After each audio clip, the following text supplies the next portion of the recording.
Hello guys, welcome back to our channel. আশা করি তোমরা সবাই অনেক ভালো আছো। আমি অনেক ভালো আছি। আমি বিন্টু, আমিও খুব ভালো আছি। সো গাইস, আজকে একটা নতুন ইন্টারেস্টিং মানে হালকা একটু স্যাডও আছে এর ভেতরে। ইন্টারেস্ট তো অবশ্যই আছে, একটু স্যাডও আছে যে আমাদের হুজুর আজহারিকে দেশ থেকে কেন তাড়ানো হয়েছিল, মানে কি কারণে তাড়িয়ে দেওয়া হয়েছিল। রিজন ছাড়া তো আর কেউ তাড়াবে না না। তো ভিডিও টাইটেলটা হলো মিজানুর রহমান আজহারিকে যে কারণে দেশ থেকে তাড়ানো হয়েছিল, মানে কি কারণে তাড়ানো হয়েছিল সেটা আজকে আমরা জানবো। তো গাইজ, তোমরা আমাদের এই ভিডিওটা যদি রিয়েল ভিডিও দেখতে চাও, মানে আমরা যে ভিডিওটা রিয়াকশন দিচ্ছি সেটা রিয়েল ভিডিও যদি দেখতে চাও, সেটা আমাদের ডেসক্রিপশন বক্সে পেয়ে যাবে। তো সেখান থেকে চেক আউট করে নিতে পারো।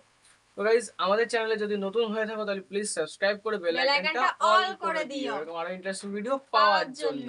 তো গাইজ, আর একটা কথা বলতে চাই যে এই ভিডিওটা আমরা আজহারির বিষয় তো জানবই, তোমাদেরও জানাবো।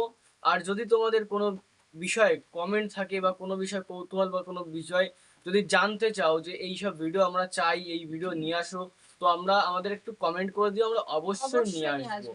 তো তোমাদের এইসব কমেন্ট আমরা দেখি, আমরা নিয়ে আসবো।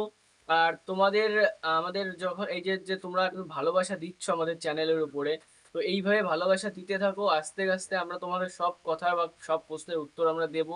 যে কমেন্টগুলো করো সেই কমেন্টের উত্তর আমরা দেবো, আস্তে আস্তে দেবো। কিন্তু গাই এত মানে সবার কমেন্ট তো একসঙ্গে দেওয়া উচিত না, মানে উচিত বলতে কি সম্ভব না আমাদের কাছে। আস্তে আস্তে আমরা সবার কমেন্টের রিপ্লাই নিয়ে আসবো, ভিডিও নিয়ে আসবো, অবশ্যই নিয়ে আসবো। তো গাইজ, চলো আজকের বেশি বকাবকি না করে হুজুরকে কেন তাড়ানো হয়েছিল সেই ভিডিওটা শুরু করা যাক। তাকায় দেখো, যারা আজহারিকে দেশের মাটির থেকে বিদায় দিয়েছিল বাধ্য করে, যারা আল্লামা দেলোয়ার হোসেন সাইদি হুজুরকে মিথ্যা রাজাকারের ট্যাগ দিয়ে বছরের পরে বছর জেলের মধ্যে পচিয়ে নির্বিচারে হত্যা করেছো, তাকায় দেখো আজহারির মাঠের দিকে। আজকে আজহারির মাঠ প্রমাণ করছে আগামীতে এই দেশে ইসলামের রাজ কায়েম হবে ইনশাআল্লাহ। 2019 সালের কথা, আজহারি সাহেব যখন বাংলাদেশের প্রত্যেকটা আনাচে কানাচে ফেমাস, উনি যেখানেই যায় 10 লাখ 5 লাখ 15 লাখ মানুষ জমা হয়ে যায়। It's not easy man, it's a big deal. এত সহজ নয়। একটা মানুষ এক জায়গায় আসবে, 15 লাখ মানুষ জমা হয়ে যাবে। এটা মানুষের গণজোয়ার নয়, এটা ইসলামের গণজোয়ার যুবক ভাইরা। তখন আজহারি সাহেবকে বলা হলো, তৎকালীন সময়ে আওয়ামী শাসন চলছিল, তখনকার সময়ের ধর্মমন্ত্রী তিনি মিডিয়ার সামনে বললেন আজহারি হচ্ছে জামাতের প্রোডাক্ট।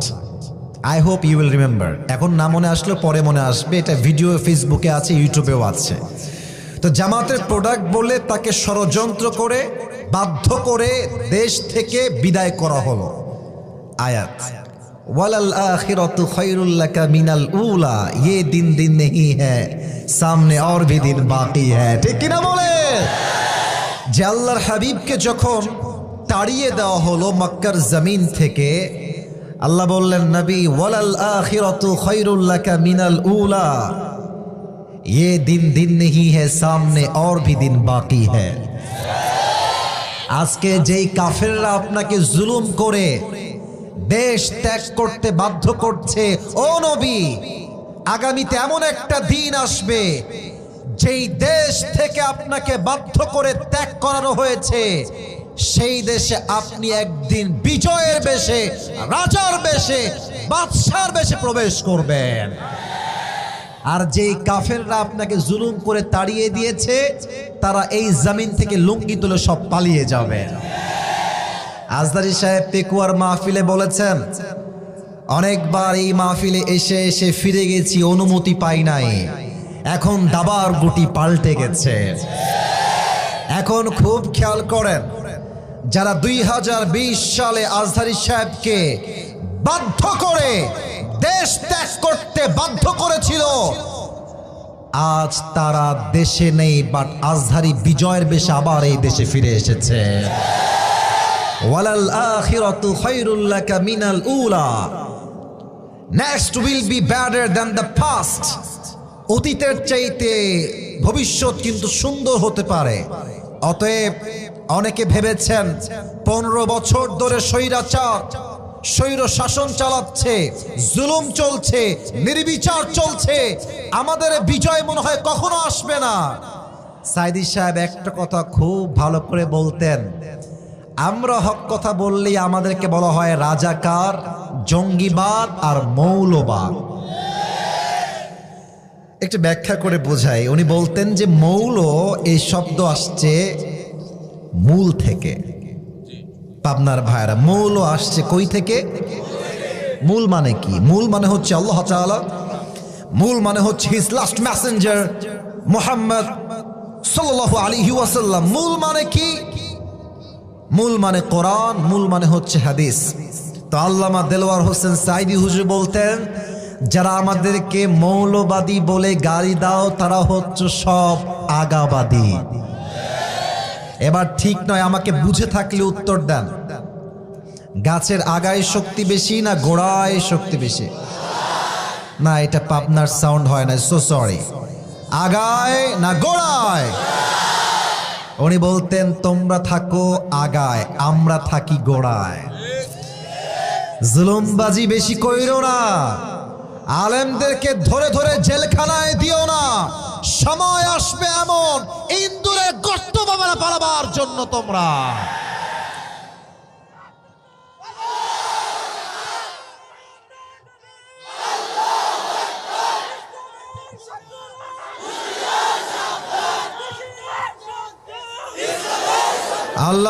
আল্লামা দেলোয়ার হোসেন সাইদি হুজুর বলতেন তোমরা থাকো গাছের গোড়ায় নয় আগায়। বাড়াবাড়ি বেশি কইরো না, নইলে 18 কোটি মানুষ মিলে গাছের গোড়ায় একটা ঝাঁকুনি দিবে, মামুর বাড়ি দিল্লি গিয়ে তোমরা সবাই পড়বা। দিল্লি গিয়েই তারা পড়েছে। ওনার প্রত্যেকটা কথা আজকে বাংলার মাটিতে বাস্তবে রূপ নিয়েছে পাবনার বেড়ার ভাড়া, ঠিক কিনা বলেন? তাকায় দেখো, যারা আজহারীকে দেশের মাটির থেকে বিদায় দিয়েছিল বাধ্য করে, যারা আল্লামা দেলোয়ার হোসেন সাইদি হুজুরকে মিথ্যা রাজাকারের ট্যাগ দিয়ে বছরের পরে বছর জেলের মধ্যে পচিয়ে নির্বিচারে হত্যা করেছো, তাকায় দেখো আজহারীর মাঠের দিকে। আজকে আজহারীর মাঠ প্রমাণ করছে আগামীতে এই দেশে ইসলামের রাজ কায়েম হবে ইনশাআল্লাহ। আল্লাহ সেই সৈনিক হিসেবে আমাদের সবাইকে কবুল করুক। পড়েন সবাই আমিন। প্রিয় ভাইয়ারা, আমার কথায় কি আপনারা রাগটা করলেন নাকি? আমি কি একটা কথা অবাস্তব বলেছি না বাস্তব বলেছি? আপনি তাকান না, আগের যুগের ছেলেরা, আগের যুগে বলতে 8-10 বছর আগের কথা বললে ভুল হবে না, কনসার্ট করত, গানের আয়োজন করত, নায়কের জন্য পাগল ছিল, গায়কের জন্য পাগল ছিল। এখনকার যুবকরা আলেমদের জন্য পাগল হয়ে গিয়েছে। যে পুরো একটা জেনারেশনকে নষ্ট করার জন্য বিগত সরকার মদ দিয়ে, শিক্ষা ব্যবস্থায় নাস্তিকতা ঢুকায় দিয়ে যুবকদের মাথা নষ্ট করে দিয়েছিল, আল্লাহ সেই যুবকদের মাধ্যমে জালিমের পতন নিশ্চিত করে দিয়েছে। জেনজি অফ বাংলাদেশ, এই যুবক যারা বসে আছে এরাই আগামীর বাংলাদেশকে লিড দিবে যুবক ভাড়া, ঠিক কিনা বলো? আমি একটা কথা গৌরব করে বলি, আমার দিকে সবাই তাকান তো, আমি একটা নাম জিজ্ঞেস করতে চাই উইথ মাই হ্যান্ড জেস্টার। একটা আমি হাতের স্টাইল দেখাবো, আশা করবো আপনার নামটা বলতে অবশ্যই সক্ষম হবে। আশা করছি আপনারা পারবেন, আপনারা সক্ষম হবেন। এমনি একজন যুবক তার হাত পেতে দিয়েছিল, তার নামটা কি? বাঘের বাচ্চা। এটা সে 2 হাত পেতে প্রমাণ করেছে মুসলমান, বুকের তাজা রক্ত দিয়ে প্রস্তুত আছে, বাট বাতিলের সামনে মাথা নত করতে প্রস্তুত নয়। পাবনার ভাইরা, আমি সেখান থেকে সবাইকে একটা মেসেজ দিয়ে কথা শেষ করতে চাই। যদি আগামীতে কেউ ভাবেন আবার গদি দখল করবেন স্বৈরাচারকে দিয়ে, অসম্ভব, অসম্ভব।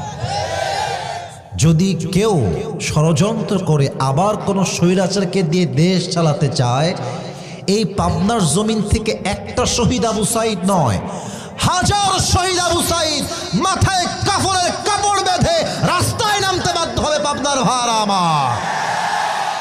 আল্লাহ সেই ইমানি জজবা আমাদের সবাইকে দান করুক। পড়েন সবাই আমিন।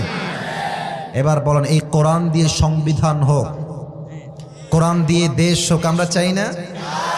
আরে यार बात तो करो मुझसे, কথা বলেন সবাই, চাই কি চাই না? কোরআনের রাজ কায়েম হলে কি লাভ হবে? পুরো দেশটা সোনার বাংলাদেশ হয়ে যাবে। আমার কথা কি ভুল বললাম না ঠিক বললাম? আব্বাজান একটু বেয়াদবি না দিলে 1 মিনিট দাঁড়াবেন আপনি? 1 মিনিট দাঁড়াবেন বেয়াদবি না নিলে? আপনার নামটা কি? মাহফুজুর রহমান। উনি অনেক সিনিয়র, আমার বাবার বয়সী। আমি একটা এক্সাম্পল দিব কোরআনের রাজ কায়েমের জন্য, আপনি জাস্ট 30 সেকেন্ড আমাকে সময় দিবেন। মাহফুজুর রহমান ভাই খুব ভালো মানুষ, বাট আমি হলাম কথার কথা ডাকাত। লোকটা খুব বেশি এটা সুবিধার না, কথা একটু কাটাকাটি হয়ে গেছে। মাহফুজ ভাইয়ের এক কোপ দিয়ে ডান পা আমি কেটে ফেলেছি। ভাই বসে পড়ান। কোন পা কেটে ফেলেছি? না, কথা না বললে আমি কথা বোঝাতে পারবো না। কোন পা? ডান পা। আমার যে প্রিয় সিনিয়র মুরব্বী আব্বা জানেরা আছেন, যারা এখানে স্যার আছেন, যুবক ভাইরা একটু কলিজার থেকে দিল দিয়ে মন দিয়ে শোনেন তো। পাবনার সবাই মিলে আমাকে ধরে জেলখানায় ভরে দিল যে আসিফ হুজুর ওয়াজ করতে এসে মাহফুজ ভাইয়ের ডান পা কেটে ফেলেছে। পাবনার যেই জেলা আদালত আছে, কালকে আমার নামে কোর্টে বিচার বসলো, আসিফ হুজুরের বিচার হবে আজকে। তো জজ সাহেব বিচার করলেন যে যেহেতু আসিফ হুজুর পাবনার মাহফিলে এসে ওয়াজ করতে এসে মাহফুজ ভাইয়ের পা কেটে দিয়েছে, ওনার বিচার হিসেবে 1 বছরের জেল আর 1 লাখ টাকা জরিমানা। বলেন সবাই, 1 বছরের জেল আর কয় লাখ টাকা জরিমানা? জোরে কয় লাখ? আচ্ছা, কোনো একটা বিচার ঠিক হয়েছে কিনা? আপনি যে মরিচ কিনলেন, মরিচটা 5 কেজি আছে কিনা বোঝেন কেমনে? একটা পাল্লা আমরা নেই, তার নাম হচ্ছে দাড়ি পাল্লা। বলেন সবাই, কি পাল্লা? তো আমার বিচারটা সঠিক হলো কিনা দাড়ি পাল্লা নিয়ে আসেন। মাহফুজ ভাইয়ের ডান পা দাড়ি পাল্লার ডান দিকে দেন। আমার 1 বছরের জেল আর 1 লাখ টাকা বাম পাল্লায় দেন। পাবনার বেড়ার ভাইয়ারা বুঝে থাকলে উত্তর দেন। আপনি আজীবন টানেন পাল্লা ধরে, সমান সমান হবে? বোঝেন নাই? সমান সমান হবে? আচ্ছা, আপনি আরো বাড়ান, 2 লাখ করান আর জেল দেন 3 বছরের, তাও কি সমান সমান হবে? সমান সমান করতে হলে আল্লাহর জমিনে আল্লাহর রাজ কায়েম করতে হবে। কেমনে? আগে বোঝেন। এই কোরআন আমাদেরকে শিখিয়েছে সংবিধান হবে এই রকম, কেউ যদি কারো চোখ তুলে ফেলে, তার চোখ তুমি তুলে ফেলো। হাতের বদলে হাত, নাকের বদলে নাক, কানের বদলে কান, পায়ের বদলে পা, জানের বদলে জান। এবার আপনি কোরআন দিয়ে আইন চালু করেন। ভাইয়ের ডান পা আমি কেটে দিয়েছি, আপনি আমার ডান পা 1 কোপে কেটে ফেলেন। এবার ভাইয়ের পা দাড়িপাল্লার ডান দিকে দেন, আসিফ হুজুরের কাটা ডান পা বাম পাল্লায় দেন, টান দেন, দেখবেন 2টা সমান সমান হয়ে গেছে। ওয়ামান হাকামা বিহি আদালা। এই কোরআন দিয়ে যে রাজ কায়েম করবে, সেই আল্লাহর জমিনে ইনসাফ কায়েম করতে পারবে। ঠিক কিনা বলে? আপনাদের বউ আছে কার কার? একটু হাত তোলেন তো। বউ আছে, বউ আছে। মুরব্বী আব্বা জানারা সবার আছে, হাত নামান, হাত নামান। এবার বউ নাই, শীতকালে খুব কষ্টে আছো কারা? তারা হাত তোলা। স্যার আপনারা দেখেন, আপনাদের কারো বউ নাই? এই আমি বিশ্বাস করি না। বসো, হাত নামাও, হাত নামাও, হাত নামাও। আরে যুবকদের এই পিচ্চির বয়স কত রে? চিন্তা করেন, বয়স মাত্র 10, বউ নাই, ঘুরে ঘুরে দেখাচ্ছে সবাইকে। আল্লাহরে বউ দিয়ে দিক পড়, আমিন। আমি প্রায় মাঝে মাঝে আমার ওয়াজে মজা করে বলি যে যুবকদের শীতকালে শীত দূর হবে কম্বল দিয়ে নয়, ল্যাব দিয়ে নয়, একমাত্র বউ দিয়ে যুবকদের শীত দূর হবে। আল্লাহ আমার প্রিয় আব্বা জানদেরকে বোঝার তৌফিক দান করে। পড়েন সবাই আমিন। সো গাইস, ভিডিওটা খুবই ইন্টারেস্টিং ছিল, খুবই ভালো লেগেছে ভিডিওটা। তো গাইস, আমাদের এটা হচ্ছে ভিডিওর ফার্স্ট পার্ট। যদি সেকেন্ড পার্ট দেখতে চাও তাহলে অবশ্যই কমেন্ট করো, জানিয়ে দিও। অবশ্যই কমেন্ট করো যে সেকেন্ড পার্ট তোমরা চাও কিনা। আর এরকম যদি আরো ভিডিও চাও তাহলে আমাদের চ্যানেলটাকে সাবস্ক্রাইব করে বেল আইকনটা অল করে দিও। আর আমাদের একটা কমেন্ট করে দিও যে তোমাদের কি বিষয়ে ভিডিও লাগবে, অবশ্যই আমরা সেই বিষয়ে ভিডিও নিয়ে আসবো। তো গাইস, হুজুরের কথাগুলো মন জড়ানো ছিল। তো গাইজ আজকের মতন এখানে রাখছি, আর বেশি কথা বলবো না। টাটা।